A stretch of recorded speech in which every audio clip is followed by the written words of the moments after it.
وأشهد أن محمدًا عبده ورسوله صلى الله عليه وعلى آله وصحبه وسلم.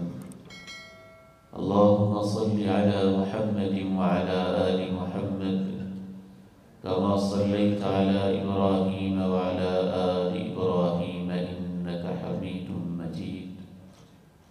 اللهم بارك على محمد وعلى آل محمد كما باركت على إبراهيم وعلى آل إبراهيم إنك حميد مجيد. رب اشرح لي صدري ويسر لي أمري واحلل عقدة من لساني يفقهوا قولي.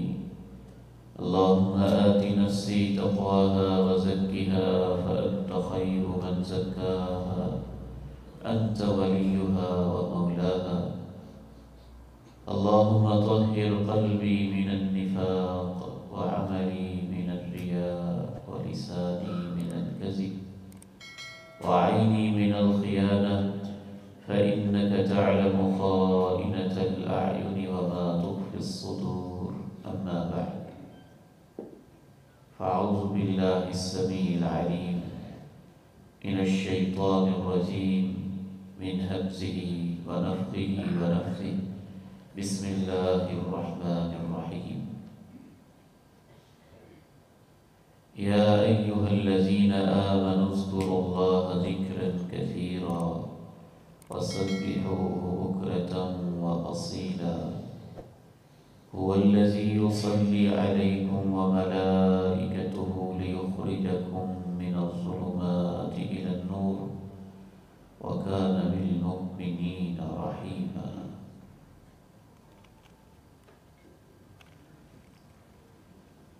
رسول اللہ صلی اللہ علیہ وسلم کی یادیں،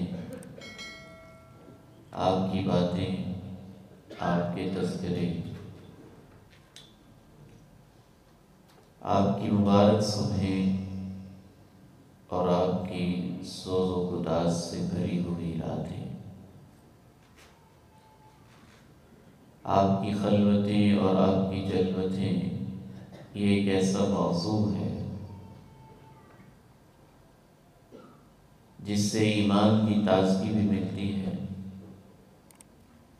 حکمت بھی ملتی ہے، بصیرت حاصل ہوتی ہے، انسان کو ایک نور ملتا ہے، روشنی ملتی ہے اور ہدایت کے دروازے اس کے لیے کھل جاتے ہیں۔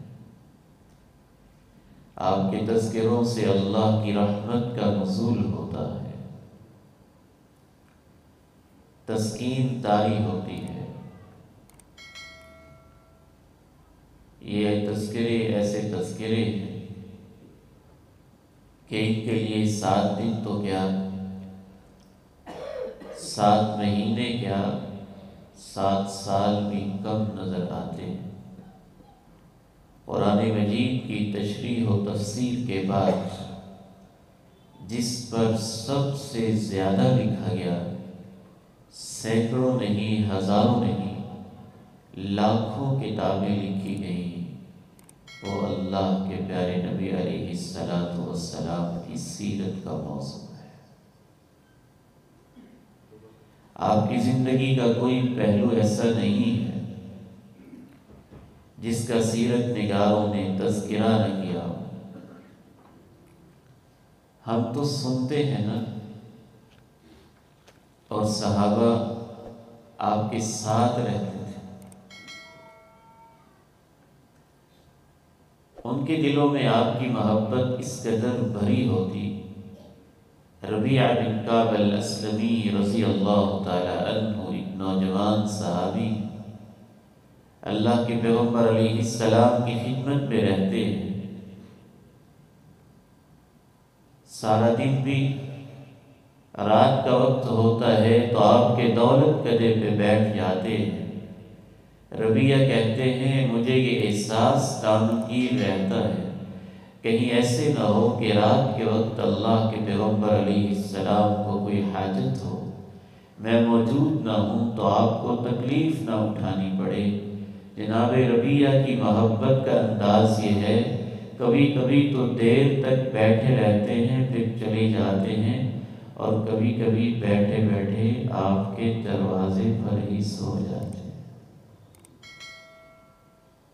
ایک دن آپ نے پوچھا، ربیہ آپ کی کوئی ضرورت ہے تو بتاؤ، میرے متعلق کوئی خدمت ہے تو بتاؤ، سل حاجتک، کیا کام ہے، کیا ضرورت ہے؟ آپ نے دیکھا ہوگا میرے ساتھ اتنی محبت کرتا ہے، اس نوجوان کی بھی ضروریات ہوگی۔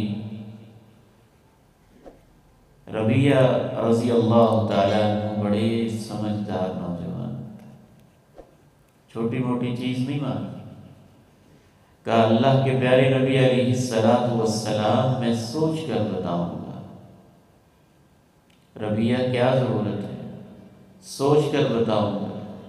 سوچا جی سوچا، کہتے ہیں اللہ کے پیارے نبی علیہ السلام، میری بس ایک ہی حاجت ہے، ایک ہی ضرورت ہے، ایک ہی خواہش ہے، ایک ہی تمنا اور آرزو ہے، اور آپ سے ایک ہی سوال ہے، اسألک مرافقتک فی الجنہ، جس طرح میں یہاں آپ کے ساتھ ساتھ ہوتا ہوں، میں آپ سے یہ سوال کرتا ہوں کہ جنت میں بھی آپ کے ساتھ ہی رہوں۔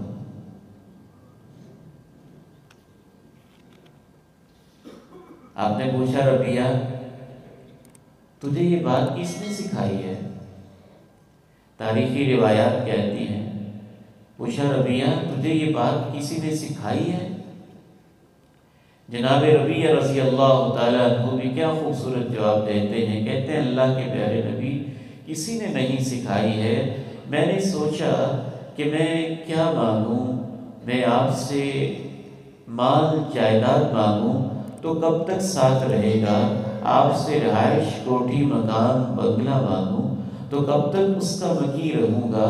میں جو بھی سوچتا گیا مجھے اس کے اندر فنا ہی نظر آئی، ایک دن بھی اس کی بقا نظر نہ آئی، تو میں نے سوچ سوچ کے یہ فیصلہ کیا وہ چیز مانگتا ہوں جو ہمیشہ رہنے والی ہے، لہذا میرا آپ سے یہ سوال ہے کہ جنت میں مجھے آپ کا ساتھ چاہیے۔ کہا ربیہ اس کے علاوہ کوئی ضرورت؟ ہوا ذاک یا رسول اللہ صلی اللہ علیہ وسلم، اے اللہ کے رسول صلی اللہ علیہ وسلم اس کے علاوہ بھی ضرورت ہے تو پھر بھی یہی ہے کہ جنت میں آپ کا ساتھ چاہیے۔ فرمایا اعنی علی نفسک بکثرۃ السجود، زیادہ زیادہ نفل پڑھ کے، زیادہ زیادہ اللہ کے حضور سجدے کر کے اس کام کی تکمیل میں تم بھی میری مدد کرو۔ آگے بڑھتے ہیں، ہمارا سلسلہ چل رہا ہے رسول اللہ صلی اللہ علیہ وسلم کے معمولات، رات کی ترتیب ہم نے پڑھ لی ہے، صبح کی بیداری بھی ہم نے دیکھ لی، کیسے آپ بیدار ہوتے، کیسے آپ آیت مبارکہ کی تلاوت کرتے، پھر کیسے آپ وضو فرماتے، پھر کیسے اٹھنے کی دعائیں پڑھتے، کیسے رب سے باتیں کرتے، اور کس طرح پھر وتر ادا فرماتے، قیام اللیل فرماتے، صبح تک آپ کے کیا معاملات ہوتے۔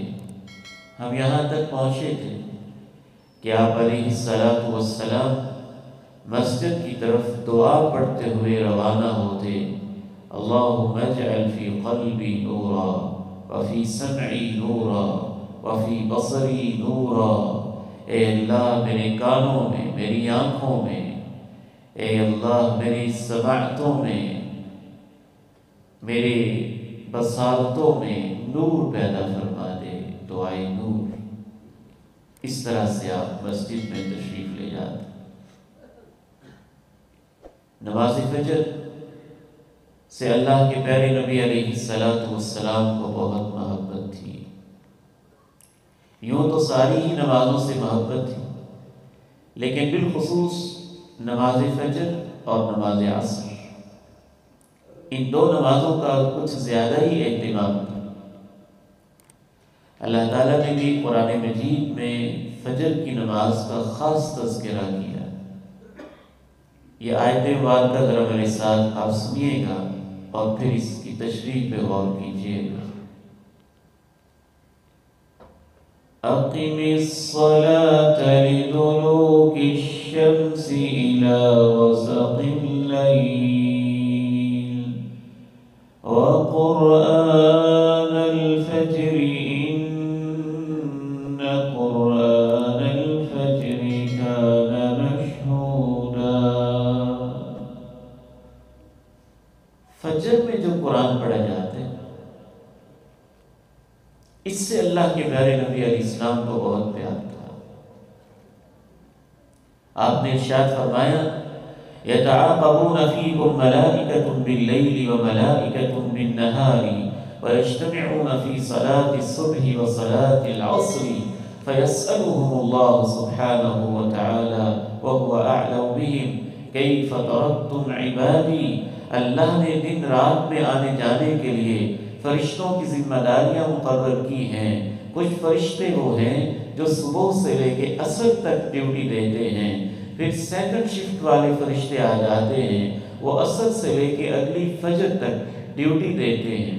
جب ان کی ڈیوٹیز بدل رہی ہوتی ہیں تو فجر کے وقت اور عصر کے وقت یہ فرشتے اکٹھے ہو جاتے ہیں۔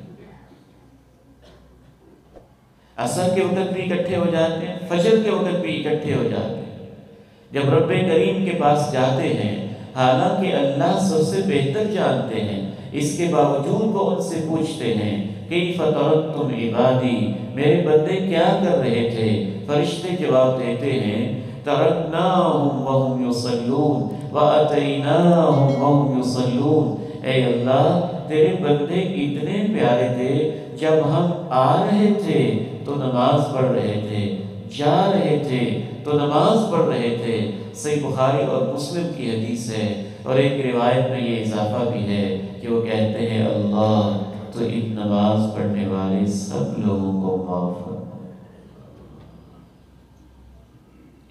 جریر ابن عبداللہ رضی اللہ تعالیٰ عنہ فرماتے ہیں ایک رات ہم اللہ کے پیارے نبی علیہ السلام کے پاس بیٹھے ہوئے تھے، 14ویں رات کا چاند تھا۔ آپ نے چاند کی طرف دیکھا، پھر اپنے صحابہ کی طرف دیکھا، تربیت کا کوئی موقع ضائع نہیں جانے دیتے تھے۔ استاد اور معلم وہ ہوتا ہے جو تربیت کے مواقع کی تلاش میں رہتا ہے۔ 14ویں کے چاند کا حسن دیکھا، جمال دیکھا، روشنی دیکھی، اپنائیت دیکھا۔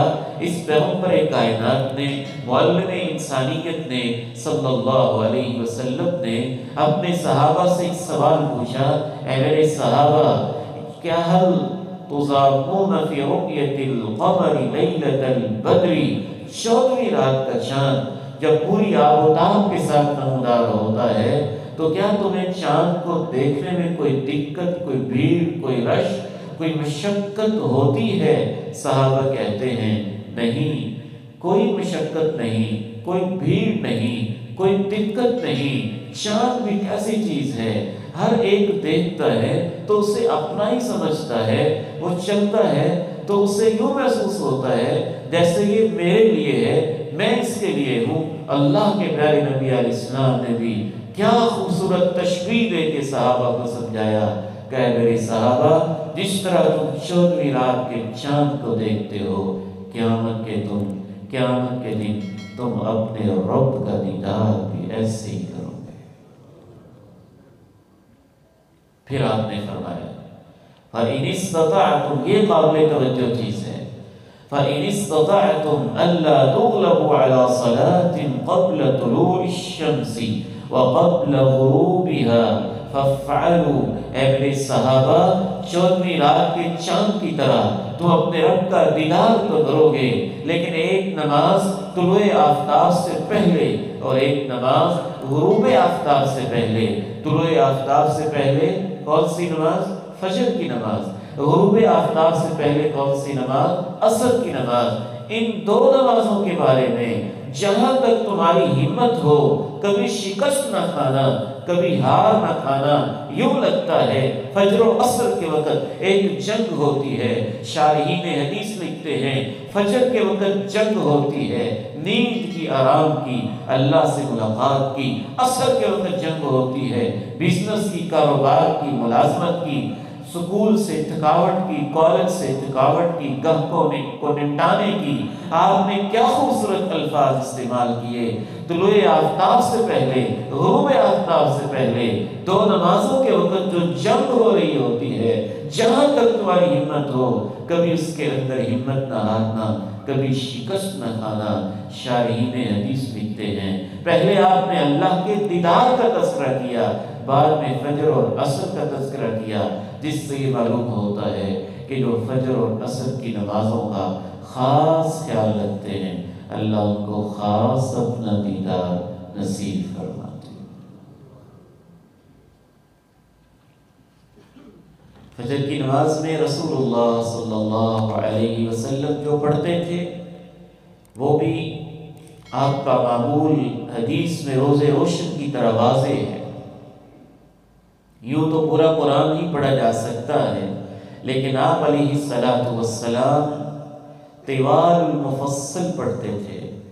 المفصل قرآن مجید کی وہ آخری صورتیں جو اللہ رب العزت نے علیحدہ علیحدہ کر کے، مختصر کر کے نازل فرمائی ہیں۔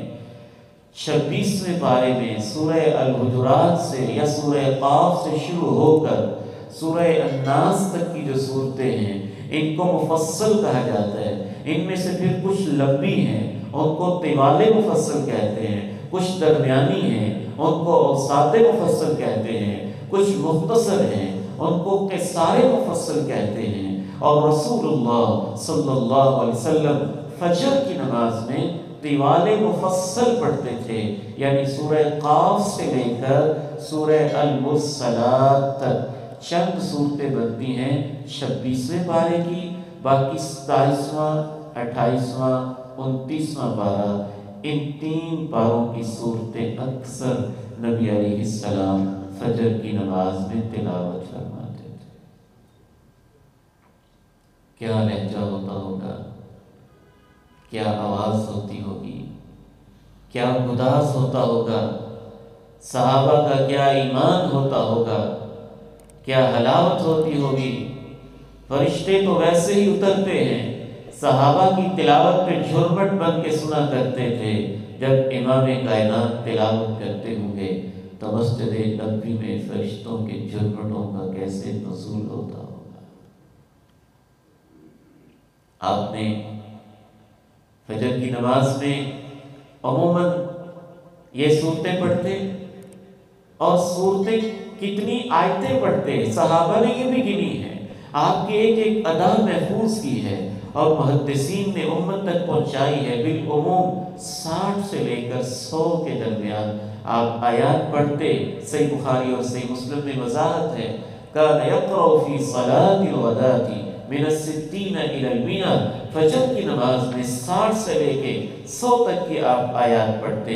کبھی آپ نے سورہ صافات بھی تلاوت کی، جمعے والے دن آپ نے الف لام میم تنزیل السجدہ یہ والی سورت، اور دوسری رکعت کے اندر سورہ دہر آپ نے اس کی تلاوت فرمائی۔ کبھی آپ علیہ السلام نے سورہ الواقعہ کی فجر کی نماز میں تلاوت کی۔ کیا سما ہوتا ہو۔ اذا وقعت الواقعہ ليس لوقعتها كاذبة خافضة رافعة إذا رجت الأرض رجا وبست الجبال بسا فكانت هباء منبثا وكنتم أزواجا ثلاثة فأصحاب الميمنة ما أصحاب الميمنة وأصحاب المشأمة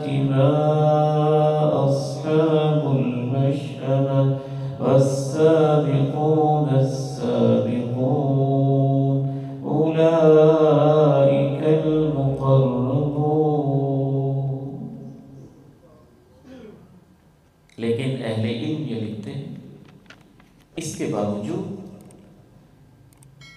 کہ سنت یہی ہے، مقتدیوں کو بھی چاہیے اگر فجر کی نماز میں قرات کچھ طویل ہوتی ہے تو صبر سے، ہمت سے، حوصلے سے کام لیں۔ تاہم امام کو بھی چاہیے کہ ہر جگہ ایسے نہیں کیا جا سکتا۔ مسجد کا ماحول ہوتا ہے، امام کی آواز کا بھی فرق ہوتا ہے، مقتدیوں کا بھی فرق ہوتا ہے، تأثر کا بھی فرق ہوتا ہے، تاثیر کا بھی فرق ہوتا ہے۔ جہاں مقتدیوں کے لیے یہ ہدایت ہے کہ اگر کوئی امام سنت پہ عمل کر رہا ہے تو ہمت کے ساتھ، حوصلے کے ساتھ اسے سنیں۔ امام کے لیے بھی یہ ہدایت ہے کہ اتنی طویل اور لمبی قرات نہ کریں جو مقتدیوں کے لیے مشکل ہو جائے، کیونکہ آپ علیہ الصلوۃ والسلام نے صحابہ کرام رضی اللہ عنہم اجمعین پہ اتنا غصہ کبھی نہیں کیا جتنا غصہ آپ نے اس موقع پہ کیا کہ ایک آدمی نے شکایت لگائی کہ اللہ کے پیارے نبی، یہ جو فلاں ہمارے امام ہیں بہت لمبی قرات کرتے ہیں۔ آپ سخت ناراض ہو گئے۔ آپ نے فرمایا، لوگوں، کیا تم لوگوں کو دین سے دور بھگانا چاہتے ہو؟ جو لوگوں کی امامت کروائے اسے مختصر کروانی چاہیے، کیونکہ اس کے پیچھے بوڑھے بھی ہیں، کمزور بھی ہیں، ضرورت والے، کام والے لوگ بھی ہیں۔ صحیح بخاری اور صحیح مسلم کی حدیث۔ پھر کچھ ائمہ تیز پڑھتے ہیں، کچھ آہستہ پڑھتے ہیں، اس چیز کا بھی فرق ہوتا ہے۔ بہرحال دونوں طرف ہی ایک باہمی محبت ہو، باہمی الفت ہو، دین کا شوق ہو، پیار کا ماحول ہو، محبت کا ماحول ہو، مسجد میں ایک ائتلاف پایا جاتا ہو، اختلاف یعنی الفت پائی جاتی ہو، باہمی محبت پائی جاتی ہو، اس طرح کا ماحول ہونا چاہیے۔ اللہ ہمیں کشیدگیوں سے اور نفرتوں سے محفوظ فرمائے، قرآن سننے کا شوق نصیب فرمائے۔ فجر کی نماز کے بعد رسول اللہ صلی اللہ علیہ وسلم مصلی امامت پہ تشریف فرما ہوتے اور بالعموم سورج کے طلوع ہونے تک اللہ کے پیارے نبی علیہ السلام اپنے مصلی امامت پہ ہی بیٹھے رہتے۔ یہ آپ کا اکثر معمول ہوتا تھا۔ اس میں کیا کرتے؟ مختلف روٹین ہوتی۔ سب سے پہلی اور بنیادی چیز تو اذکار ہے۔ بندہ مومن کی زندگی میں 4 اذکار بہت اہم ہیں، توجہ سے سنیے۔ بندہ مومن کی زندگی میں اوورآل ذکر کی بڑی اہمیت ہے، لیکن 4 مواقع کے جو اذکار ہیں ان کی خاص اہمیت ہے۔ فجر کی نماز کے بعد کے اذکار اور 5 نمازوں کے بعد کے اذکار اور شام کے اذکار اور سوتے وقت کے اذکار، ان 4 اذکار میں تو کبھی کوتاہی نہیں کرنی چاہیے۔ امام ابن قیم رحمہ اللہ ارشاد فرماتے ہیں، جس طرح انسان کے لیے صبح کا ناشتہ ضروری ہے، شام کا کھانا ضروری ہے، اگر وہ کھانا نہیں کھائے گا تو اس کا جسم سست پڑ جائے گا، اس کی بینائی کمزور ہو جائے گی، اس کے پاؤں میں ہمت نہیں رہے گی، اس کے چلنے میں طاقت نہیں رہے گی، اس کی زبان میں قوت نہیں رہے گی۔ جسم کی زندگی کے لیے کھانا ضروری ہے، جس طرح جسم کی زندگی کے لیے 2-3 اوقات کا کھانا ضروری ہے، جسم کی ضرورت کو پوری ہوتی رہے، دل کی زندگی کے لیے اور روح کی زندگی کے لیے اللہ کا ذکر ضروری ہے۔ اگر آپ بھوکے رہیں تو جسم مر جائے گا، اگر آپ ذکر سے خالی رہیں گے تو آپ کا دل مر جائے گا، اس پہ موت آ جائے گی، موت، روحانیت کی موت، روح کمزور ہو جائے گی۔ امام ابن قیم رحمہ اللہ فرماتے ہیں، میں اپنے شیخ الاسلام امام ابن تیمیہ رحمہ اللہ رحمۃ واسعہ ان کے انتظار میں بیٹھا رہا، فجر کی نماز پڑھی، اس کے بعد بھی ذکر میں لگے رہے، سورج طلوع ہوا ذکر میں لگے رہے، شاش کا وقت ہوا ذکر میں لگے رہے، اور زیادہ وقت گزر گیا ذکر میں لگے رہے۔ میں نے پوچھا کہ آپ اتنا اللہ کا ذکر کرتے ہیں؟ فرمانے لگے ابن القیم، اے میرے شاگرد، یہ تو میرا ناشتہ ہے، اگر میں نہ کروں تو میرے اندر طاقت قوت نہیں رہتی ہے۔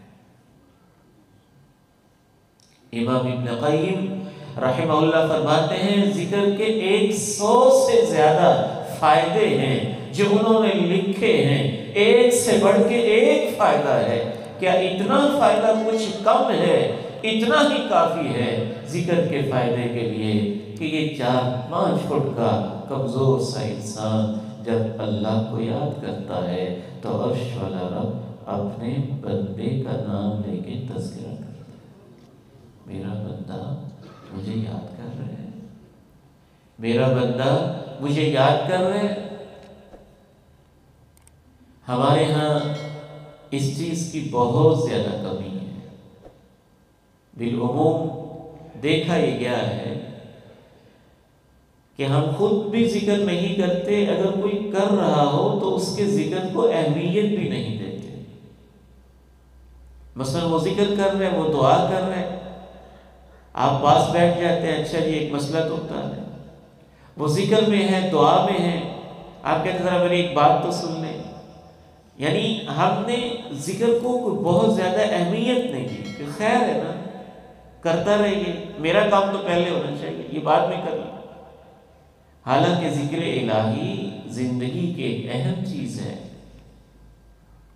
پتہ نہیں اس کے دل کی کیا کیفیت ہے، وہ دوبارہ بن پائے کہ نہ، وہ دعا کر رہا ہے، اللہ کے ساتھ کیسے اس کا تعلق جڑا ہوا ہے، وہ سوز و گداز کی کیفیت دوبارہ ملے کہ نہ، دل اس کا رب کے ساتھ لگا ہوا ہے، جڑا ہوا ہے، اسے ایک اہم کام سمجھیں، کچھ دیر انتظار کر لیں، آپ زحمت کر لیں، اس کے اور رب کی باتوں کے درمیان خلل اندازی نہ کریں، ذکر کرنے خود بھی اپنی عادت ڈیولپ کریں، اور اگر کوئی اللہ کا بندہ ذکر کر رہا ہے تو اس کے ذکر کو اہمیت دیں، یہ سمجھیں کہ بہت اہم کام کر رہا ہے۔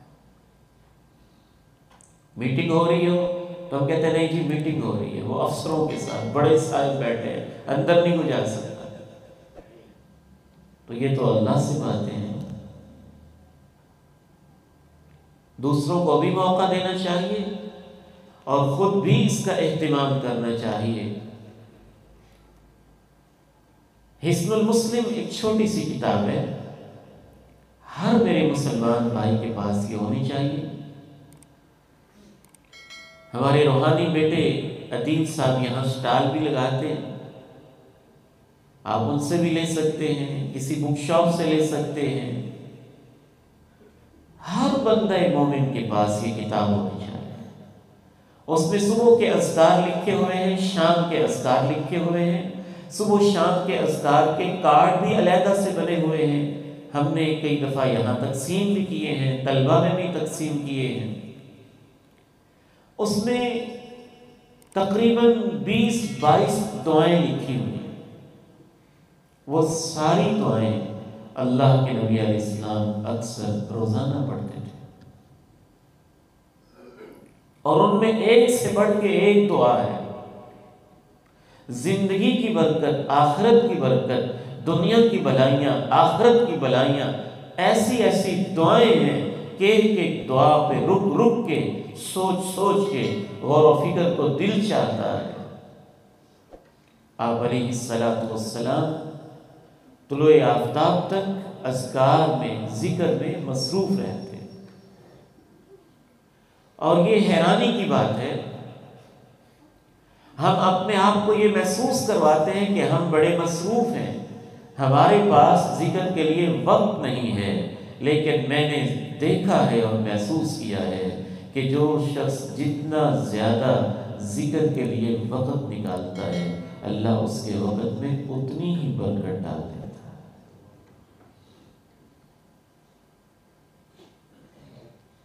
اللہ کے پیارے نبی علیہ السلام سے زیادہ مصروف کون ہوگا؟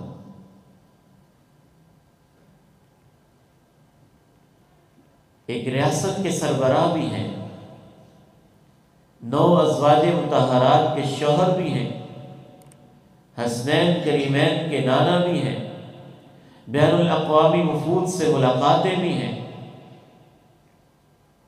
مجاہدین کے افواج کے سربراہ بھی ہیں اور براہ راست ان کو کمانڈ بھی کرتے ہیں، بین الاقوامی جنگیں بھی ہیں، وفود سے ملاقاتیں بھی ہیں، سفراء سے ملاقاتیں بھی ہیں، انٹرنیشنل ریلیشنز بھی ہیں، بین الاقوامی تعلقات میں بادشاہوں کے نام خطوط بھی لکھے ہیں۔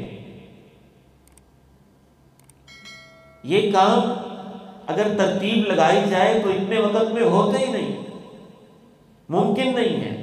یہ سارے کام اسی وجہ سے ہو رہے ہیں کہ رات میں اللہ کی یاد ہے اور صبح میں اللہ کا ذکر ہے، اور اللہ کے ذکر کی برکت سے زندگی کے اندر، وقت کے اندر برکت پیدا ہو رہی ہے۔ لا الہ الا اللہ وحدہ لا شریک لہ، لہ الملک ولہ الحمد وہو علی کل شیء قدیر۔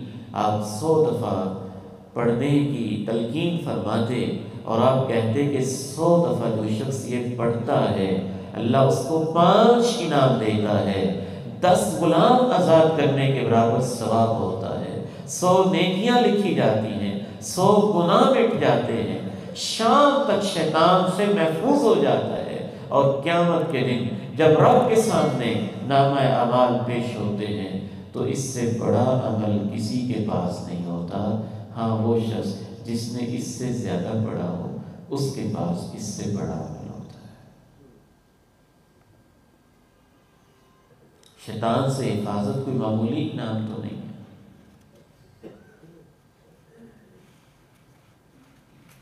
اس لیے یہ وظیفہ اتنا عظیم وظیفہ ہے کہ اس میں اللہ نے بہت زیادہ برکت رکھی ہوئی ہے، ایسی برکت جس کا ہم تصور نہیں کر سکتے۔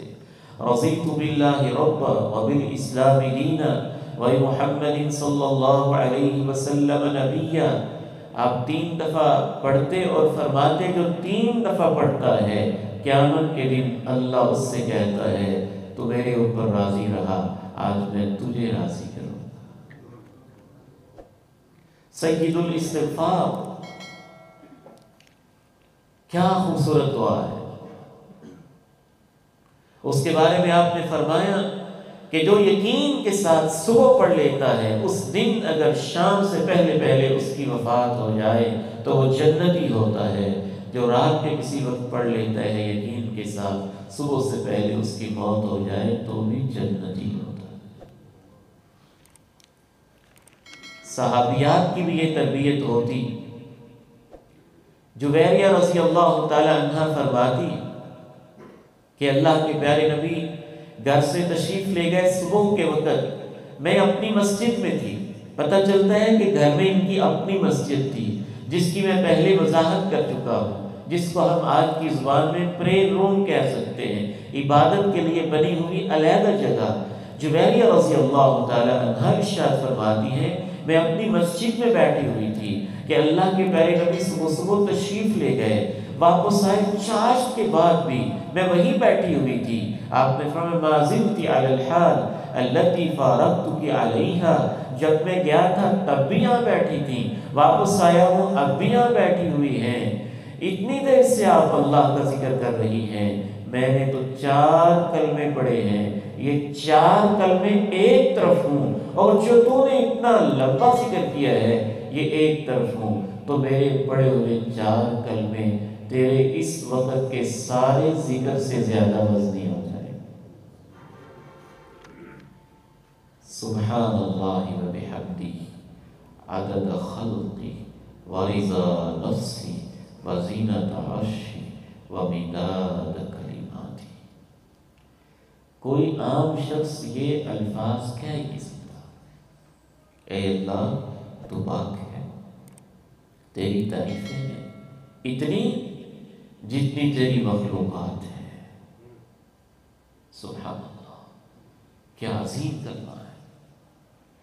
ایک انسان کے اندر کھربوں کے حساب سے سیلز وہ اللہ کی مخلوقات ہیں، کائنات کے چپے چپے کے اوپر ہزاروں مخلوقات کے اندر لاکھوں قسم کے نظامات، زمین کی مخلوقات، سمندر کی مخلوقات، آسمانوں کی مخلوقات، فضاؤں کی مخلوقات، درختوں کی مخلوقات، نباتات کی مخلوقات، پتھروں کی مخلوقات، پتوں کی مخلوقات، پانی کے قطروں کی مخلوقات، اے اللہ جتنی تیری مخلوقات ہیں تو ان کے برابر پاک بھی ہے، اتنی تیری تعریفیں ہیں، عدد خلقی و رضا نفسی، تو اتنا پاک ہے، اتنی تیری تعریفیں ہیں جتنے پہ تو راضی ہو جائے، وزینت عرشی، تیری اتنی تعریفیں تو اتنا پاک ہے جتنا تیرے عرش کا وزن ہے، ومداد کلماتی، اللہ جب سے کائنات کو تو نے پیدا کیا اور کائنات کے اختتام تک جتنے تیرے کلمات کی سیاہی ہے،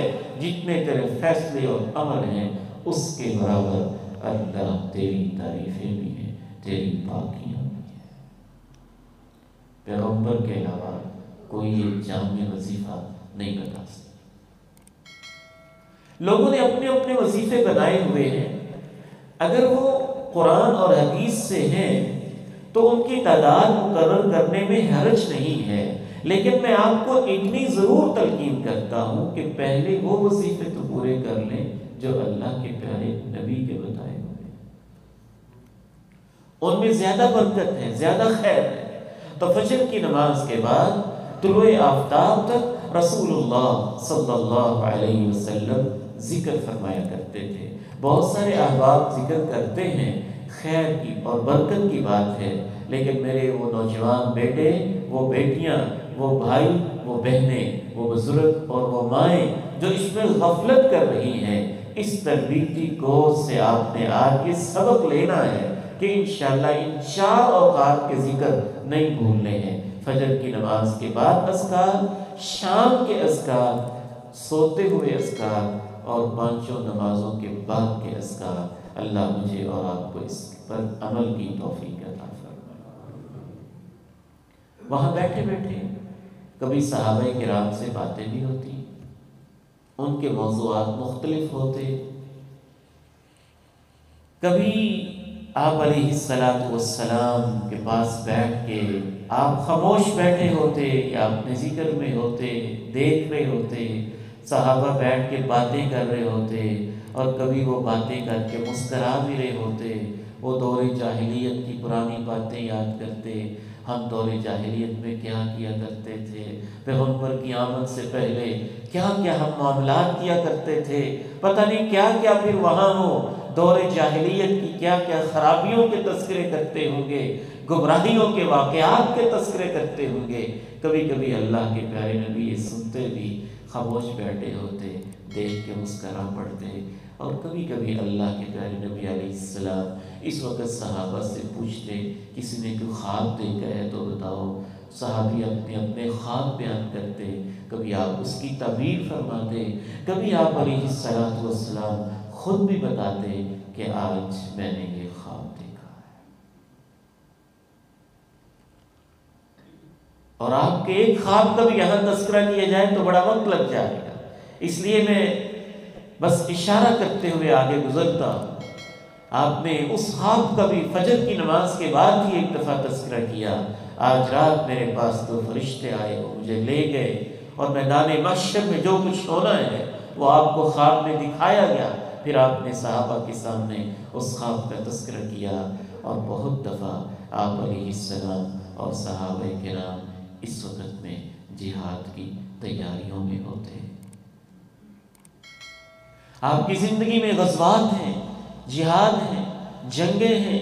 غزوہ خندق جب تھا اور خندق کھودنی تھی تو فجر کی نماز کے بعد ٹھنڈے ٹھنڈے وقت میں صحابہ کرام خندق کھودنے کے اندر مصروف تھے، مہاجرین بھی لگے ہوئے ہیں، انصار بھی لگے ہوئے ہیں، پیٹ پہ پتھر بندھے ہوئے ہیں۔ ایک ٹھنڈی صبح آپ تشریف لاتے ہیں، آپ مہاجرین اور انصار کو دیکھتے ہیں، کیا وہ منظر ہوگا؟ آپ کہتے ہیں اللہم ان العیش عیش الآخرہ فاغفر للانصار والمہاجرہ، اللہ زندگی تو آخرت کی زندگی ہوگی، میرے ان مہاجر انصار صحابہ کو تو معاف کر دے۔